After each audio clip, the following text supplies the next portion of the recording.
যত বড় কঠিন রোগ হোক না কেন, যদি এই ছোট্ট দোয়াটা 7 বার পাঠ করতে পারেন, আল্লাহ পাক অবশ্যই তাকে পরিপূর্ণ সুস্থ করবে।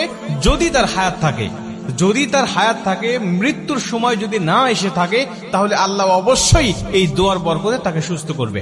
নবীজি সাল্লাল্লাহু আলাইহি ওয়াসাল্লাম নিজে যখন কোনো অসুস্থ ব্যক্তির খবর পেতেন, তিনি ছুটে চলে যেতেন এবং এই দোয়াটা পাঠ করতেন। তিরমিজি শরীফের বর্ণনা আসছে, আব্দুল্লাহ ইবনে আব্বাস রাদিয়াল্লাহু তাআলা আনহু হাদিসটা বর্ণনা করেছেন। তিনি বলেন যে রাসূল সাল্লাল্লাহু আলাইহি ওয়াসাল্লাম এক অসুস্থ ব্যক্তির কাছে গেলেন এবং গিয়ে তার শিয়রে বসলেন, একেবারে তার পাশে বসলেন এবং মাথায় হাত দিয়ে তিনি ছোট্ট দোয়াটা পাঠ করলেন। এবং নবীজি আমাদেরকে উদ্দেশ্য করে ডাক দিয়ে বলেন, শোনো, এই দোয়াটা যদি কোনো ব্যক্তির কাছে গিয়ে, যদি কোনো মুমূর্ষু ব্যক্তির কাছে গিয়ে, যদি কোনো অসুস্থ ব্যক্তির কাছে গিয়ে এই দোয়াটা তোমরা পাঠ করতে পারো, আর আল্লাহ যদি ওই সময় তার মৃত্যু না লিখে থাকে, তাহলে অবশ্যই আল্লাহ পাক এই দোয়ার বরকতে তাকে সুস্থ করবে, তাকে শেফায়ে আজেলা কামেলা দান করবে। আম্মাজান আয়েশা রাদিয়াল্লাহু তাআলা তিনি বলেন যে নবীজি যখন কোথাও কারো অসুস্থের খবর পেতেন, তিনি আর ঘরে থাকতেন না, ছুটে চলে যেতেন। সে মুসলিম নাকি অন্য ধর্মের লোক, এটা তিনি